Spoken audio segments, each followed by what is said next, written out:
వీళ్ళ ఈ నూతన ఈ పునఃప్రతిష్ఠ చేసుకున్నటువంటి సందర్భం ఎంత మనోహరంగా రావడానికి దీనికి నియమించబడినటువంటి పని వాళ్ళు చాలా క్రమముగా పనిచేశారు. ఆర్డర్లీ అనమాట అండి. 1 by 1 దేని తర్వాత ఏది మనోహరంగా చేశారు. అందుకు మీకు చూడటానికి చాలా మనోహరంగా కనబడుతుంది. మీకు ఎలా కనబడుతున్నారు దీన్ని ఎవరు మాట్లాడుతున్నారు, పిలుస్తూ ఉంటున్నారు. బహుశా ఆకలి అన్నం తిన్న టైమేమో ఎలాంటి ఫీలింగ్స్ లో చాలా టైట్ గా మరి ఎందుకో ఒక బిగిసిపోయినట్టుగా కనబడుతున్నారు. ఎవరు ఫ్రీగా కనిపించడం ఎవరు ఏమన్నా అంటారు లేకపోతే మరి ఏమిటి తెలియదు. మీకు ఏంటి ఆనందంగా హాయిగా అనిపించట్లేదా? ప్రతిరోజు చూసి చూసి చూసి ఆనందంగా హాయిగా అనిపిస్తారు. అయితే ఎంత ఆనందంగా హాయిగా అనిపిస్తున్నటువంటి మందిరము మరి మన ఆత్మీయ జీవితాలు ఎప్పుడు అంతగా తయారవుతాయి. సంఘం అంటే నాట్ ఓన్లీ బిల్డింగ్. సంఘం అంటే ఒక స్ట్రక్చరల్ కన్స్ట్రక్షన్ కాదు. అర్థమవుతుందండి నా మాటలు? ఈ క్రిస్మస్ నెల 40 రోజుల నుంచి పట్లాడి లాంటి ఊరగొట్టుకుపోయింది. ఈ రోజు పొద్దున కొంచెం బెటర్గా ఉందంటే ఎందుకో స్నానం చేసి వచ్చేటప్పటికి మూల పడిపోయింది. అందుకు నా మాటల కోసం పండగ ముద్దుగా వస్తున్నప్పటికీ అంత స్వామిగా లేకపోయినప్పటికీ అర్థం చేసుకునే ప్రయత్నం చేయండి. మనకు ఒక మంచి మందిరాన్ని ఇంటీరియర్ దీన్ని అంత బాగు చేసుకోవడం చాలా అందంగా ఉంది.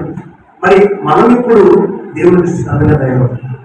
మన ఆత్మీయ జీవితాలు ఎప్పుడు దేవుడు మనం చూస్తుంటే ఎంత బాగుంది కదా. మన అంతరంగాన్ని దేవుడు చూస్తున్నప్పుడు మరి మనము ఎప్పుడు అందంగా కనబడతాం ఆయన కంటికి. మన అంతరంగ సౌందర్యం ఎప్పుడు ఆయనకు ఆకర్షణీయంగా కనబడుతుంది. ఈ ప్రశ్న ఇది ఈరోజు పిల్లరా, మనము ఆత్మీయంగా అంతరంగము మన ప్రవర్తన అందంగా శ్రావ్యంగా అద్భుతంగా కనిపించాలంటే పిల్లరా ఒకే ఒక మాట నేను చెప్తున్నాను. మనం చదువుకున్నటువంటి నేను చదివినటువంటి భాగంలో ఒకే ఒక విషయాన్ని జ్ఞాపకం చేస్తుంది. మరలా ఆ 39 చివరి భాగం 40 ఆయన పచ్చిక మీద అందరూ పంతులుగా కూర్చోవడం వారిని ఆజ్ఞాపింపగా వారు 100 మంది చెప్పులను 50 మంది చెప్పులను పంతులుకి కూర్చొని ఏం కనబడుతున్నారు మీకు? క్రమము స్థానికులు కూడా చెప్తామండి. ఏం కనబడుతున్నది ఇక్కడ? ఏ క్రమం? అక్రమమా? ఏం కనబడుతుంది? 5 రొట్టెలు 2 చేపలు ఆయనకి ఇవ్వడే. ఆయన వాటిని ఆశీర్వదించి వెలిచి పంచినట్టు చెప్పలేదు. దానికి ముందుగా శిష్యులతో అక్కడ ఉన్నవారితో ఆయన చెప్తున్నటువంటి మొట్టమొదటి మాట ఏమిటంటే మీరు పంక్తులు తిరిగి చూడండి.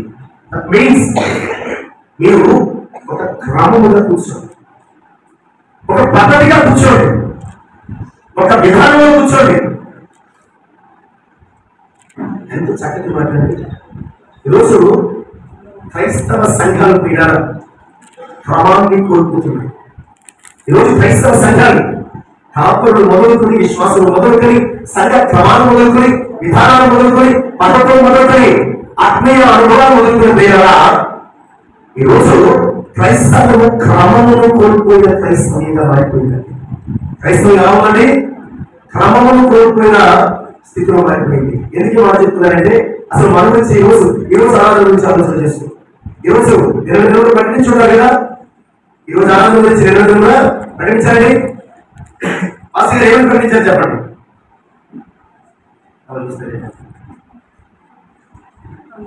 చేస్తున్నాయి షాప్ తినని చూస్తారండి. భాష అర్థమవుతుంది కదా. ఎవరికి ప్రకటించారు? 9:15. ఎన్ని గంటలు వచ్చావు? ఎన్ని గంటలు వచ్చామండి అంటే దీన్ని ఏమంటారు? క్రమం అంటారు. ఏమంటారు? అక్రమము అంటారు. ఇది మొదలుపెట్టి కదా దేవుని మందిరంలో మన మాట, మన ప్రవర్తన, మన పద్ధతి, మన సంస్థ బిహేవియర్ ఎలా ఉంటుంది? అసలు ఇది దేవుని మందిరంలో ఉన్న సత్యాన్ని చెప్పు.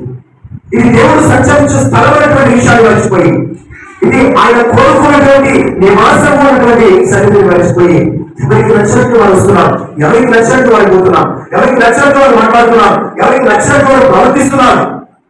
నా మాట వెళ్ళిపోతే నా కోపం, నీ మాట వెళ్ళిపోతే నీ కోపం, నీకు నచ్చినట్టు చేయకపోతే నీ కోపం, వీరికి నచ్చినట్టు చేయకపోతే వీరి కోపం. ఈ రోజు సంఘము మనుషుని క్రమముతో నడుస్తుంది తప్ప దైవిక క్రమాన్ని కోల్పోయారు.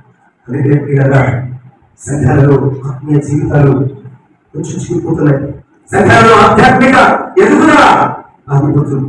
ఇక్కడ ఒకప్పుడు సంఘాలు, మన పితరులు నడిపించినటువంటి సంఘాలు, క్రైస్తవ కుటుంబాలు ఎంత ఉచితంగా, ఎంత ఆనందంగా, ఎంత ఐక్యంగా, ఎంత సంతోషంగా ఉన్నాయంటే ఈ రోజు అలాంటి క్రమాన్ని కోల్పోయి ప్రతి ఒక్కరూ కూడా దేవుని సంఘంలో క్రమము తప్ప ప్రతి ఒక్కరు గుర్తింపు కోరుకుంటున్నారు. నన్ను గుర్తించుకోలేదంటే నన్ను గుర్తించు, నన్ను పట్టించుకోవట్లేదంటే నన్ను పట్టించుకోలేదు.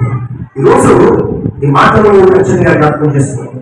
క్రైస్తవ విశ్వాసులుగా కానీ, ఆత్మీయ జీవితంలో కానీ, సంఘంగా కానీ, సమాజంలో ఒక వ్యక్తిగా, మనిషిగా కానీ, కుటుంబంలో ఒక పెద్దగా, తండ్రిగా, తల్లిగా కానీ, లేదా ఒక బిడ్డగా కానీ, ఉద్యోగంలో ఒక ఉద్యోగిగా కానీ, కాలేజీలో ఒక స్టూడెంట్ గా కానీ, నువ్వు ఎక్కడ ఆశీర్వదించబడాలి, నువ్వు ఎక్కడ అభివృద్ధి చెందాలన్నా నీకు కావాల్సింది ఏంటో తెలుసా? నీకు కావాల్సింది ఏంటి? క్రమము లేకుండా ఏం చేయాలి? ప్రార్థన, భక్తి, విశ్వాసం అని పక్కన పెట్టడం.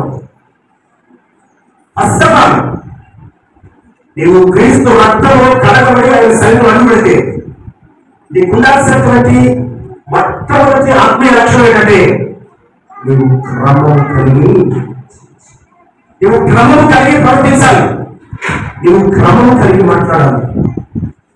సంఘానికి, క్రైస్తవ్యానికి, విశ్వాసానికి ఒక క్రమం ఉందండి. ఒక క్రమం ఇక్కడ వీళ్ళ ప్రభు చాలా మంది జనసమూహాలు ఉన్నారు. ఈ సంగతి మనకు తెలియదు కాదు. 500 వెండించారు. ఎంతమంది కాలం పెట్టండి? కొన్ని వేల మందికి అక్కడ ఫిగర్ అనేది మనకి ప్రాపర్గా లేదు. 5,000 మంది పురుషులు అన్నారు తప్ప ఇంకా చాలా మంది అక్కడ స్త్రీలు, చిన్నలు, పెద్దలు ఉంటున్నారు. ఎన్ని వేల మంది ఉన్నారు. ఆయన ఎన్ని వేల మందికైనా కట్టగలరు. దాని సమయంలో భోజనం వడ్డించిన ఆయన్ని అక్కడ చేస్తున్న తొలి ప్రయత్నం పెట్టండి. ఇక్కడ ఏది జరగాలన్న మొదటి మీద ఎలా ఉండాలి? అది చెప్పే మాట. ఇక్కడ ఏది జరగాలన్న ప్రభు చెప్తాడు. ఏం చెప్తాడు? ఇక్కడ ఏది జరగాలన్నా ఎవరైనా కూర్చున్నారు. పూర్వం సినిమా వేసారు, గుర్తుందా? పూర్వం సినిమా వేశారు. సినిమాలు చూడలేని ఒక కళ పెట్టడం దయచేసి, సీరియల్స్ చూడలేని ఒక కళ పెట్టడం దయచేసి. ఇవన్నీ మనకు తెలిసిన విషయాలే. దేవుడు మందిరంలోకి వచ్చేసరికి ఆటోమేటిక్ గా అంటే దాన్ని తాత్కాలికమైన రూపంలో చేసేస్తాం. మనకి ఏమీ తెలియదు, మనకి ఏమీ తెలియదు. ఈ సినిమా వేశారు. మనకు పెట్టిన వెంటనే ఇంకెక్కడెక్కడ నుంచి ఎవరి నుంచి చాపులు, బోన్లు, పేపర్లు తీసేసుకుని ఎవరికి ఎక్కడ చూడగలిగితే అక్కడ కూర్చునేది. ఇక్కడ మన ప్రభు వాళ్ళు చెప్తున్నప్పుడు ఎవరికి నచ్చని వాడు కూర్చున్నాడు, ఎవరికి అనుకూలంగా చూడవాడు కూర్చున్నాడు, ఎవరికి కావలసిన చూడవాడు కూర్చున్నాడు. అందరినీ చూసి ఇక్కడ ఏదైనా ఒక కార్యం మీరు చేయాలని మొట్టమొదటిగా వీరిని పంక్తులుగా కూర్చోబెట్టండి, ఒక ఆర్డర్గా కూర్చోబెట్టండి. ఒక చోట 100 మంది కూర్చోబెట్టండి, ఒక చోట 50 మంది కూర్చోబెట్టండి, ఒక చోట 100 మంది కూర్చోబెట్టి, ఒక చోట 50 మంది కూర్చోబెట్టండి. ప్రతి ఒక్కరు క్రమంగా కూర్చోవాలి. అప్పుడే ఇక్కడ నేను ఏదైనా మందిరంలో దేవుని చేయాలండి. మొదట విశ్వాసంగా క్రమంగా ఉంటాయి.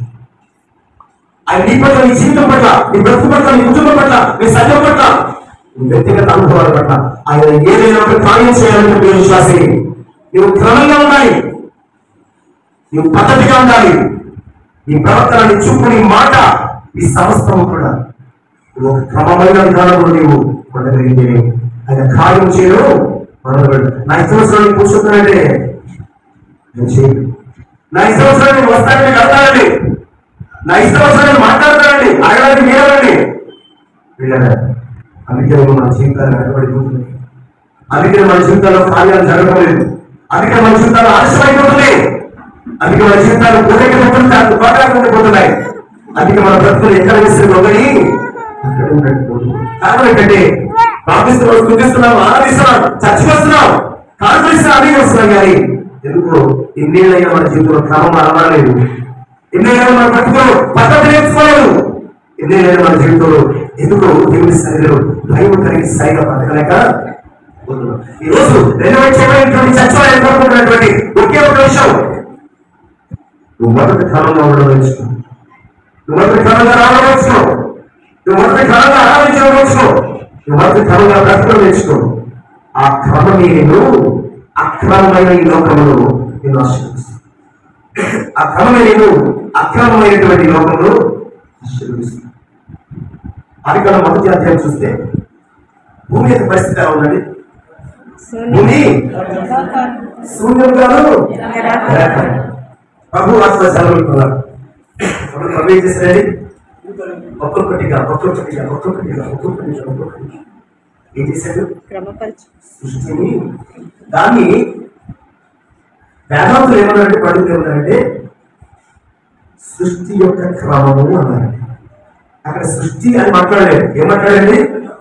సృష్టి యొక్క క్రమము అంటే శూన్యముగా నిరాకారంగా ఉన్నటువంటి భూమిని ఇప్పుడు ఇంత మనోహరంగా మహదైశ్వర్యంతో 65వ సంఖ్య చెప్తున్నాడు.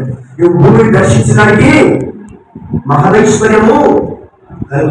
అలాంటి శూన్యముగా నిరాకారంగా ఉన్నటువంటి భూమి ఇప్పుడు మహదైశ్వర్యం కలిగిన భూమిగా మారిందంటే దానికి కారణం ఏంటంటే దేవుడు దాన్ని ఒక క్రమంలో పెట్టాడు. పెరుగు సూచించదు. అలాగే పెద్దల మనిషి అలవృక్షం ఒక్కొక్కటి చివరిగా వాటన్నిటినీ ఆడడానికి దేవుడు నన్ను. విచిత్రం ఏంటంటే 2వ అధ్యాయం వరకు దేవుడు సృష్టిని ఏం చేశాడు చూసారు. రెస్పాండ్ అవ్వదా మీరు? అసలు స్పందన ఉండదా మీకు? స్పందన ఉండదా? మాట్లాడదా? రెస్పాండ్ అడిగిన దానికి సమాధానం చెప్పడం త్వరగా మరి రెస్పాండ్ ఉండదా? ఈసారి రెస్పాండ్ అవ్వండి. వస్తుంటారు. 2వ అధ్యాయం వరకు అక్రమంగా ఉన్నటువంటి దాన్ని ఏం చేశాడంటే దేవుడు ఆర్డర్గా పెట్టాడు. దాని సృష్టి క్రమాన్ని very next chapter 3rd chapter వచ్చేసరికి ఎంత క్రమంగా చేయబడినటువంటి భూమిలోకి ఎవరు వచ్చాడు? సర్పం వచ్చింది. 3వ అధ్యాయం అక్రమం మొదలైంది. 4వ అధ్యాయం అక్రమం మొదలైంది. 4వ అధ్యాయం 2వ భాగం అక్రమం. ఎవరు? మొదట ఆదాము పాడు చేశారు, తర్వాత కయ్యను పాడు చేశారు, తర్వాత లెముకు పాడు చేశాడు, తర్వాత నోవహు కాలంలో అలాంటి ప్రజలు మొత్తం భూలోకాన్ని చేశారు. 4వ అధ్యాయంలో దేవుడు సంపాదించుకోవాలని బాబేలు గోపురం దగ్గర ప్రస్తుతం 6 విధాల క్రమంలో ఆయన అనుభవిస్తే మానవుడు 6 విధాలు ఏం చేశాడు? సృష్టిని పాడు చేశారు. ప్రభుత్వం చదివేశారు. క్రమము తప్పినటువంటి నీ కొరకు తిరిగి క్రమమును పెట్టడానికి నేను లోకంలోకి వచ్చాను. ఈ లోకంలోకి వచ్చి క్రమము తప్పి మరణానికి మాత్రమైనటువంటి మనల్ని తిరిగి క్రమమును పర్వత రాజ్యానికి వారసులుగా చేశారు. చూడండి మీద మానవ జీవితంలో ప్రతిదీ క్రమమే. తల్లి గర్భమును బట్టి పుట్టిన మొదలుకొని పడిన మొదలుకొని పెండ ఎలాగాలి? క్రమక్రమంగా పెండము శిశువు అనే శిశువు బయటకు వచ్చి జన్మవుతున్నారు. అక్కడి నుంచి బాల్యం, యవ్వనం ఇవన్నీ కూడా అలా కదా పుట్టినట్టు 6 అడుగులు కుదరడానికి కుదురుతా అవగలవా? అవలేదు. ఇదంతా రోడ్డు మీద వెళ్తున్నప్పుడు క్రమంగా ప్రయాణిస్తారు. ఇంట్లో వంట చేస్తున్నప్పుడు తల్లుడు ఉన్నాడు.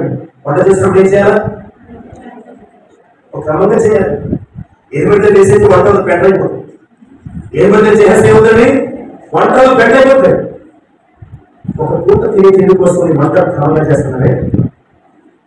అరుణ్ రాజ్య వారసుడిగా నేను చేసిన ప్రభు సన్నిధిలో నేను క్రమంగా ఉంటున్నాను. నీ పని, నీ మాట, నీ ప్రవర్తన, నీ బిహేవియర్ ఎలా ఉంటుందో చూసి నీ జీవితంలో ఏది జరగదు త్వరగా ఉంచుతాను. నీ జీవితంలో ఏది జరగాలన్నా నువ్వు మొదట నేర్చుకోవలసినది, మొదట ఉండాల్సినటువంటి పద్ధతి ఏంటంటే నువ్వు క్రమంగా ఉండు, నువ్వు క్రమంగా ఉండు, నువ్వు క్రమం ఉంటే ఏం జరుగుతుందో చూడు. మనకున్న సమయాన్ని 4వ అంశం క్రమము అని వైఖరే గూగుల్ ప్రసంగం చెప్తారు కదండి. అసలు క్రమం అంటే ఏం జరుగుతుంది? ఇక్కడ ఏం జరిగిందో నేను చూపిస్తాను. మొట్టమొదటిగా అలా కూర్చోబెట్టిన తర్వాత క్రమం చేశాడు.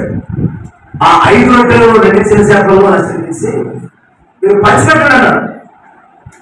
5 రొట్టెలు 2 చిన్న చేపలు ఎంతమందికి సరిపోతుంది? ఎవడి?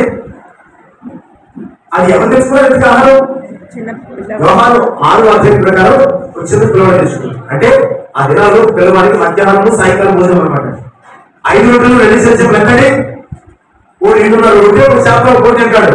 2.5 రొట్టె ఒక చేప అంటే 2 పూటలు. ఎంతమంది పెట్టాడు? కొన్ని వేల మంది పెట్టాడు. 50 మందికి పెట్టాడు పిల్లలు. ఏం జరిగింది ఇక్కడ? 12 గంపలు. అద్భుతం జరిగింది. నేను ఎందుకు మాట చెప్తున్నాను?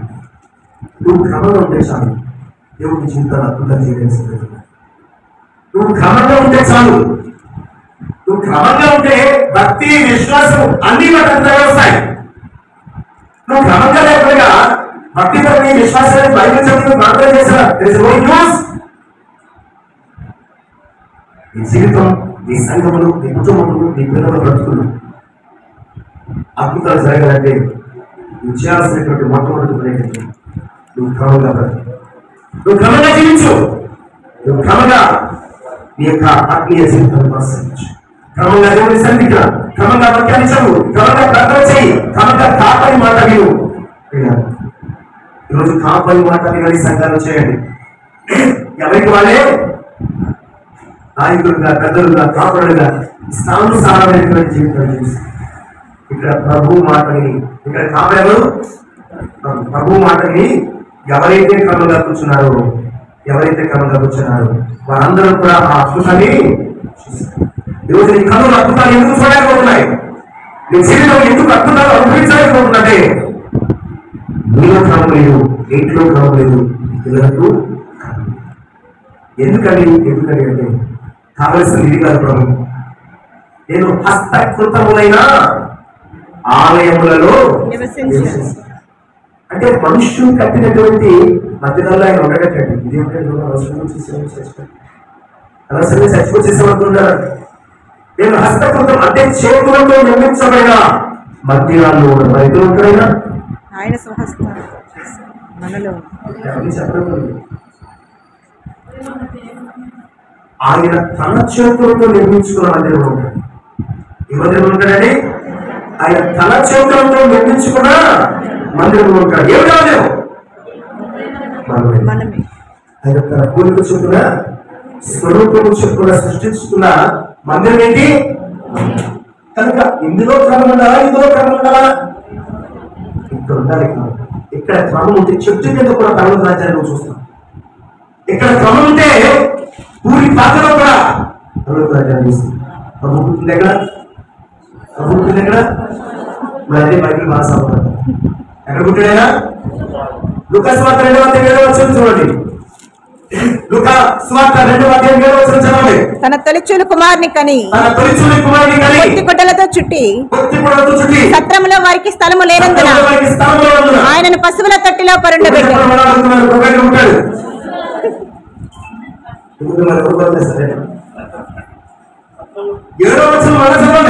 తన తొలిచూలు కుమారుని కని పొత్తి గుడ్డలతో చుట్టి సత్రములో వారికి స్థలము లేనందున ఆయనను పశువుల తొట్టిలో పరుండబెట్టాడు.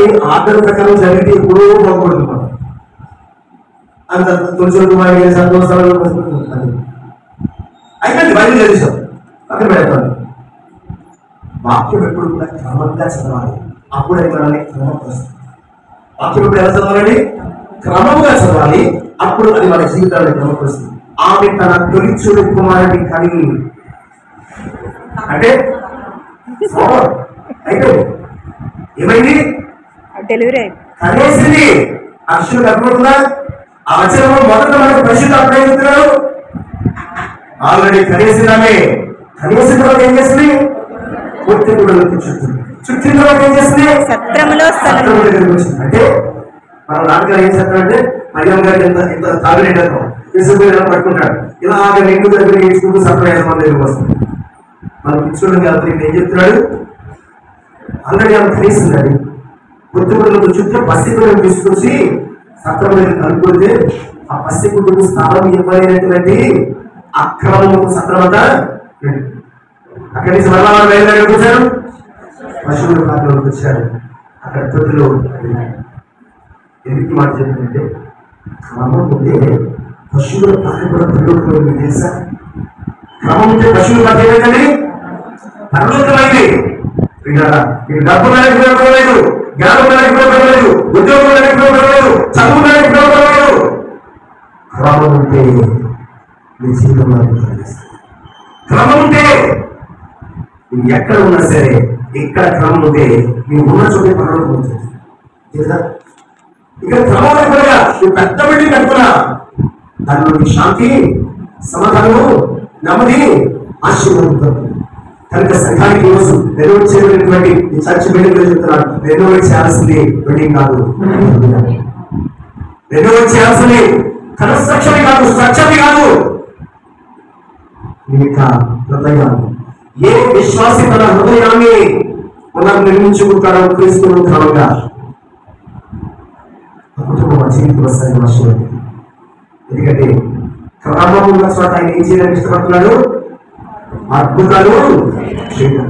ఏ సంఘము, ఏ కుటుంబం క్రమంగా ఉంటుందో ఆ యొక్క కుటుంబాలలో అద్భుతాలు చేయడానికి సిద్ధంగా ఉన్నారు. ఇది మొదటి విషయం. చాలా విషయాలు చెప్పాలనుకుంటున్నాను. అప్పటికి సమయం అవుతుంది, 12:30 దాటొస్తుంది. ఇంకో 20 నిమిషాలు నేను ముగిసిపోతే ఆకలిస్తుంది కనుక నేను త్వరగా ముగిస్తాను. రెండవది చూద్దాం. 6వ అధ్యాయం మార్కు సువార్త 4. అంతటా ఆయన 5 రొట్టెలను ఆశీర్వదించాడు. అంతటా ఆయన 5 రొట్టెలను 2 చేపలను పట్టుకుని ఆకాశం వైపు కనులెత్తి ఆశీర్వదించాడు. అలా కూర్చోబెట్టిన ఆయన ఏం చేశాడండి? అలా కూర్చోబెట్టిన తర్వాత 5 రొట్టెలు 2 చిన్న చేపలు తీసుకుని ఏం చేశాడు? వాక్యం అంటే ఏదో హడావిడిగా చదివేసేది కాదు. ప్రతి అక్షరము ఆ అక్షరాల కలయిక ద్వారా ఉద్భవించిన ప్రతిఫలం, అలాగే పదానికి ఉన్నటువంటి మధ్య అంత వాక్యాన్ని మనం ఇలా చదవగలుగుతున్నారా? అందులో అనేక సత్యాలు కనబడతాయి. మరి క్రమంగా కూర్చున్న తర్వాతనే అద్భుతం జరిగింది. రెండవది మార్పు ఆయన క్రమంగా కూర్చున్న తర్వాత ఆ రొట్టెలు ఏం చేశాడు? చేతిలో తీసుకుని ఆకాశం వైపు తనకి ఏం చేశాడు? ఆయన క్రమంలో ఉన్న చోట ఏమవుతుంది? ఆశీర్వాదం. క్రమం ఉన్న చోట ఏమవుతుందండి? ఆశీర్వాదం అవుతుంది. నిజమే. మరి ఆశీర్వాదాన్ని మనం భౌతికంగానే మెజర్ చేద్దాం. సంపాదించుకోవడం ఆశీర్వాదం అవుతున్నాం అట్ ప్రెసెంట్ అని మనం అర్థం చేసుకుంటాం. మన లక్ష తెచ్చుకోవచ్చు. వస్తూ 1,00,000 రూపాయలు అక్కడ ఎక్కడో కొత్తగా మొబైల్ లాంచ్ చేయండి తక్కువ తీసింది. 50,000 మొబైల్ తక్కువ తీసుకోవాలి, 50,000 తీసుకొని చూడేశారు. మధ్యలో వస్తూ ఉంటుందంటే ఏదో ఆఫర్ ఉంది, అది 10,000, ఇంకో 10,000. ఇంటి దగ్గర నుంచి ఆఫీస్ నుంచి ఇంటికి వచ్చేటప్పుడు 1,00,000 రూపాయలు మీ చేతులు అయిపోయింది. ఒక ప్లాన్ లేదు, ఒక పద్ధతి లేదు, ఒక పాయింట్ లేదు, ఒక క్రమం లేదు. ఈ 1,00,000 రూపాయలతో ఏం చేయాలి మీకు ఒక ఐడియా లేదు. ఏది ఎవరైనా కొనేసావు జరుగులు డబ్బులు నీకు ఇస్తుంది. ఏమంటే పాలు చేయండి, నీళ్ళు కూడా చేయండి, కరెంట్ కూడా చేయండి అంటే ఇంకెక్కడ కరెంట్ కూడా ఇంకెక్కడ కావాలి. వాళ్ళు ఏం చేయాలి? నువ్వు అప్పు చేసి ఈ 1,00,000 వచ్చే 1,00,000 చివరికి మన బతుకు ఏమైపోతుంది? అప్పులు మరి ఆశీర్వాదాలకు. అదే నువ్వు 1,00,000 రూపాయలు తీసుకొచ్చి ఒక డాబులు తీసుకుని నా దగ్గర 1,00,000 రూపాయలు ఉన్నాయి, కట్టాల్సినటువంటి బాకీలు ఇది, మిగిలిన సొమ్ము ఇది, దీన్ని ఏం చేయాలి? దాంట్లో పాలసీ తీసుకోవాలా, షేర్స్ లో పెట్టాలా, ఎక్కువ చోట పెట్టాలా? ఒక న్యాయం తీసుకుని భారీ సమక్షంలో ఇవన్నీ ఆలోచించి నువ్వు ఆ రకంగా వేయగలిగితే 50,000 ఖర్చులు పోయిన ఎంత మిగులుతుంది? 50,000 లక్షలు అయిపోతాయి. భౌతికంగా నువ్వు చాలా ధనవంతుడు. క్రమానికి క్రమం లేకపోతే ఎక్కడ క్రమం ఉంటుందో అక్కడ దేవుని ఆశీర్వాదాలు ఉన్నాయి. క్రమం లేని చోట ఆయన తన ఆశీర్వాదాలు ఇష్టపడలేదు. ఇక్కడ వారు క్రమంగా కూర్చున్న తర్వాతే ఆయన కృతజ్ఞతాస్తుతులు చెల్లించి వాటిని ఆశీర్వదించారు. ఈరోజు ఇంకా నీ ఆశీర్వదించబడలేదు అనుకున్నావా? ఇంకా నీ పిల్లలు, నీ కుటుంబము, నీ వ్యక్తిగత జీవితం డబ్బు సంపాదించుకున్నావు కానీ ఎందుకో తృప్తి లేని జీవితం. ఆశీర్వాదాలు ఇవి ఆశీర్వదించబడడానికి ఆశీర్వదించబడకపోవడానికి కారణం ఏంటంటే నువ్వు సంపాదించుకున్నావు కానీ ఇంకా నీ ఆత్మీయ జీవితము ఓ గాడిలో పడలేదు, ఒక క్రమమైన విధానం లేదు. ఉదయం లేచి ప్రార్థన లేదు, సాయంకాలం ప్రార్థన లేదు, బైబిల్ చదవలేదు, చర్చకి రావలేదు, వచ్చిన ఆలస్యంగా వస్తున్నావు, వచ్చిన దగ్గర నుంచి ఎప్పుడు వెళ్ళిపోవాలని చూస్తున్నావు, తక్కువ విమర్శిస్తావు, దైవజనులను విమర్శిస్తావు. ఎవరిని కనుగొంటే వాణ్ణి కన్నులు నెత్తికొచ్చిన తాను అనే మాట్లాడుతూ ఉంటాం. క్రమంలో లేనటువంటి భక్తుల్లో దేవుడిని ఎందుకు ఆశీర్వదిస్తాడు, ఎందుకు హింసిస్తాడు, ఎందుకు గెలపేస్తాడు? ఇక్కడ ఆశీర్వదించడానికి ముందు ఏం జరిగిందని వాళ్ళ క్రమంగా చూస్తున్నాడు. నీ బ్రతుకులు క్రమం ఉండాలి, నీ ప్రవర్తనలో క్రమం ఉండాలి, నీ మాటలు క్రమం ఉండాలి, నీ తీరులో క్రమం ఉండాలి, నీ సంస్థ జీవితంలో అప్పుడు ఆశీర్వదించాలి. వాళ్ళు చేసి చెప్పారండి, క్రమం ఉంటే అద్భుతాలు జరుగుతాయి. 2 క్రమం ఉంటే ఆశీర్వాదాలు కలుగుతాయి. ఇక 3 కూడా మనం చూద్దామండి. 42వ వచనం వారందరూ తిని తృప్తి పొందిన తర్వాత చాలండి. వారందరూ తిని తృప్తి పొందిన తర్వాత క్రమం ఉంటే అద్భుతాలు, క్రమం ఉంటే ఆశీర్వాదాలు. అలా క్రమంగా కూర్చొని వాళ్ళందరూ ఏం చేశారండి? తిని చాలండి. ఎక్కువ లేదు. క్రమం ఉంటే వస్తుంది, క్రమం ఉంటే వస్తుంది, సంతృప్తి కలుగుతుంది. ఈరోజు తృప్తి లేకపోయిన కారణాలు తెలుసా? ఎంత సంపాదించినా, ఎంత తింటున్నా, ఎంత తాగుతున్నా, ఎంత సంపాదిస్తుంది. తృప్తి లేకపోయిన కారణాలు తెలుసా? ఈ భక్తులు క్రమం లేదు. క్రమం లేదు భక్తులు తృప్తి. ఏది పడితే అది ఎప్పుడు పడితే అప్పుడు చేసేవాడికి ఏం తినాలంటే ఎవరు చేసేది ఏం తినడం లేదు. అన్ని పనులు అమలు చేసి కలిపేసి చేసి పెట్టారనుకోండి, ఏం చేసి ఏం తెలుస్తుంది? తృప్తి అడుగుతుంది బాగుంటుంది తప్ప నాలుగు వచ్చి ఎందుకంటే క్రమంగా తెలియదు. క్రమంగా నీ జీవితము తృప్తిగా ఉండాలి. ఏదైనా ఎవరు నీకు ఇచ్చారా? భర్తతో, భార్యతో, పిల్లలతో, సంపాదనతో, కుటుంబంతో, సంఘంతో ఈ లోక జీవిత ప్రయాణంలో నువ్వు క్రమంగా ఉన్నావా, తృప్తిగా ఉన్నావా లేదా? తృప్తిగా లేవు అని అసంతృప్తి సమాధానం వచ్చిందంటే ఖచ్చితంగా నీ జీవితం రాలేదు. క్రమంగా మీరు క్రమంగా కూర్చోవడం వల్ల ఆయన అద్భుతం చేశాడు. వాటిని ఆశీర్వదించి ఇవ్వగా వారు తిరిగి ఏం చేశారండి?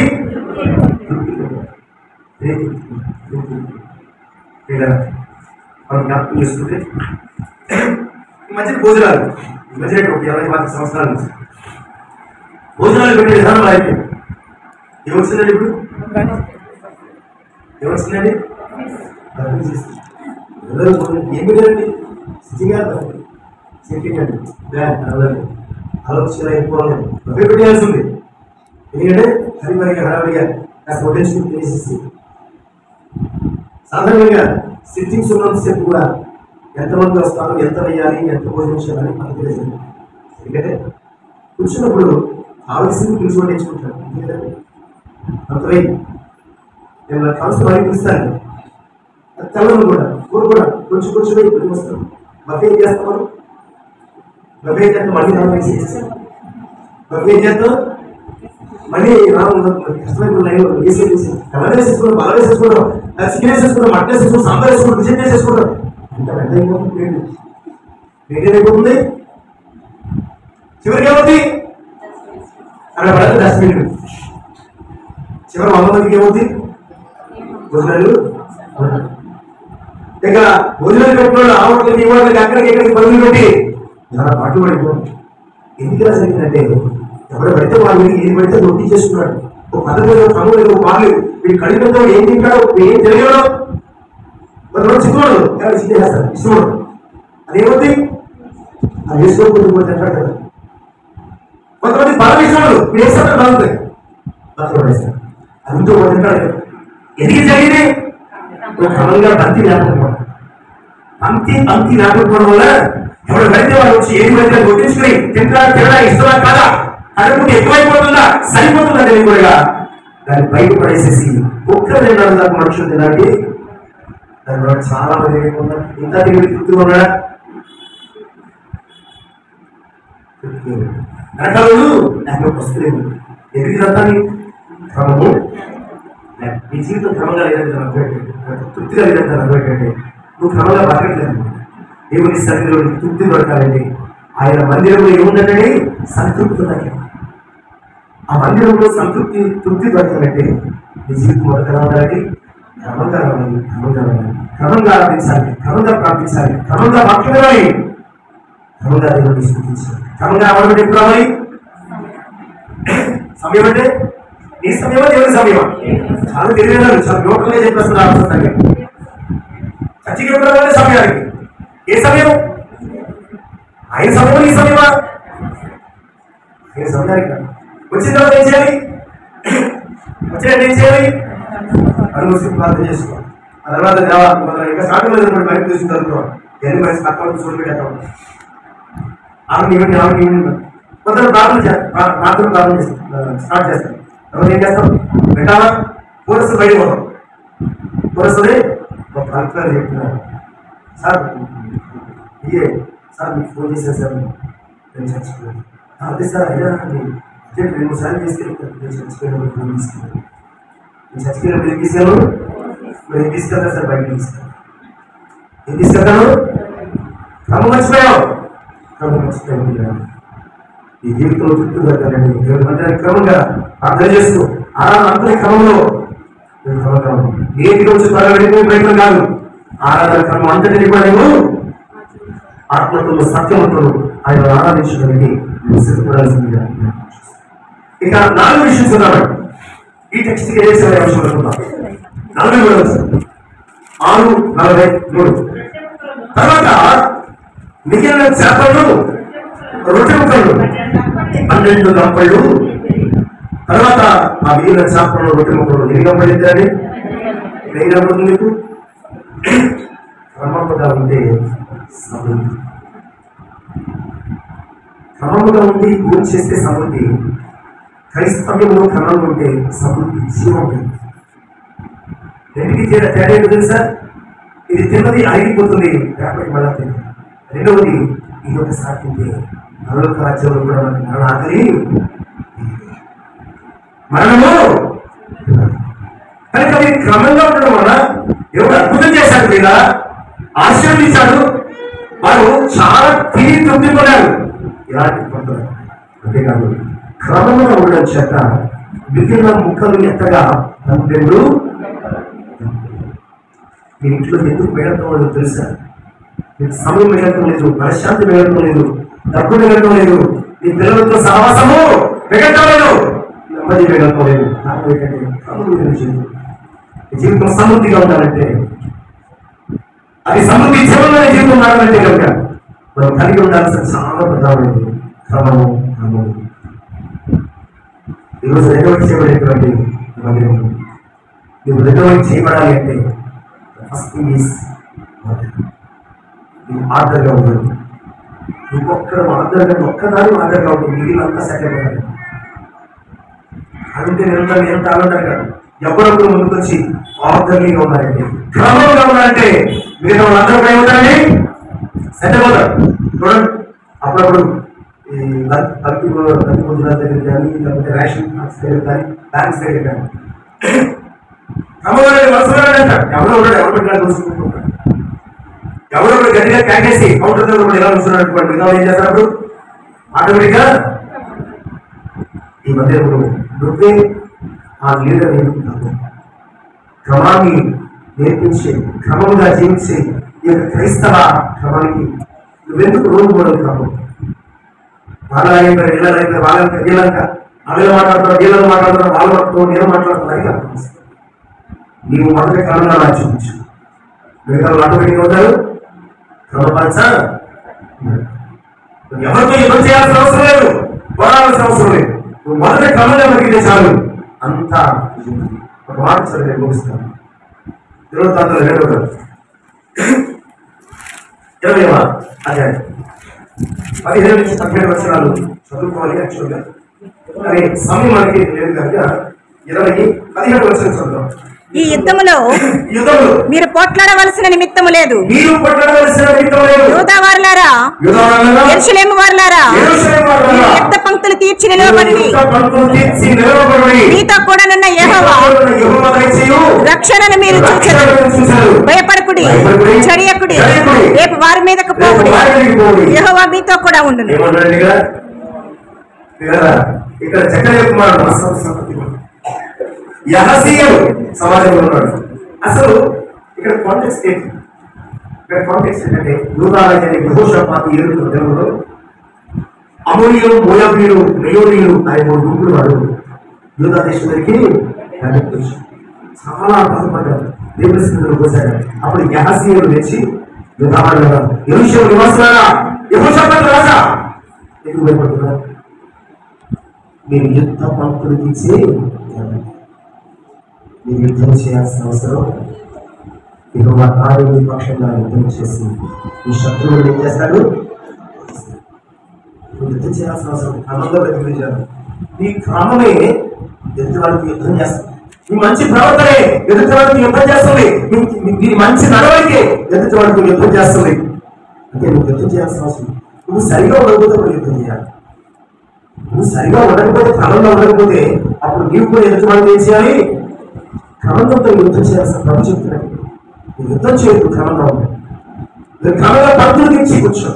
నీ క్రైస్తవ విశ్వాసం, నీ ఆత్మీయ జీవితం, నీ ప్రవర్తన, నీ నడవడిక క్రమంగా ఉంది.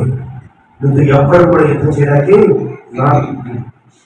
నీ క్రమమే నీ పక్షంగా కనుక మళ్ళా చెప్తున్నాను, చక్కగా క్రమంగా నిర్మించుకో. ఎక్కడ ఫ్యాన్ ఉండాలో అక్కడ పెట్టుకున్నాం, ఎక్కడ లైట్ ఉండాలో అక్కడ వేసుకున్నాం, ఎక్కడ శాంతి ఉండాలో అక్కడ వేసుకున్నాం, ఎక్కడ కాసు ఉండాలో, ఎక్కడ ఆకు ఉండాలి, ఎక్కడ కరెన్స్ ఉండాలో, ఎక్కడ ఎవరు చూసేవాళ్ళు అని అది క్రమమేనాది. ఈ గోడ ఎన్ని అడుగులు ఉంటుంది నాకు తెలియదండి, లెక్క తెలియదు. 30 అడుగులు. ఈ గోడ ఎంత ఉంటుంది? 4 అడుగులు. ఎందుకు ఉండాలి? దీన్ని ఏమంటారు? లేకపోతే చూడండి, నేను వచ్చాను, వచ్చిన తర్వాత ఎలా చేస్తారు సార్, మీరు ఆలోచించి గురించి చెప్పేస్తే అది కన్స్ట్రక్షన్ పద్ధతి కాదండి. అది నేను ఆ ఫ్రంట్ ఏరియేషన్ గురించి నేను కొన్ని చెప్పాను, అంటే దాన్ని ఏమంటారు? ఈ గోడ 30 ఈ గోడ కూడా, ఆ గోడ 20 ఈ గోడ కూడా. ఈ లెక్క 3 రెక్కల పైన ఏంటి? 3 రకాలుగా ఉంటే తిరుగుతాం 3 సంవత్సరాలు. ఎందుకు ఇన్ని ఎగ్జాంపుల్స్ చెప్తున్నాయంటే మనం క్రమం లేకుండా క్రమం లేకుండా ఇంత క్రమంగా మందిరం కట్టుకున్న మనము ఎందుకు క్రమంగా మారితే అద్భుతం జీవితం చేయడానికి సిద్ధంగా ఉన్నాడు. క్రమంగా మారితే ఇప్పుడే నీ కుటుంబాన్ని ఆశీర్వదించడానికి ఆయన సిద్ధంగా ఉన్నాడు. నువ్వు క్రమంగా బతికితే ఆయన నేను తృప్తి పరచడానికి తెచ్చుకున్న 10,000 నేను తృప్తిగా పెంచడానికి సిద్ధంగా ఉన్నాడు. నువ్వు క్రమంగా బ్రతికితే 10,000 కనీసం 10 రూపాయలు నీకు మిగల్చడానికి సమృద్ధి పరచడానికి సిద్ధంగా.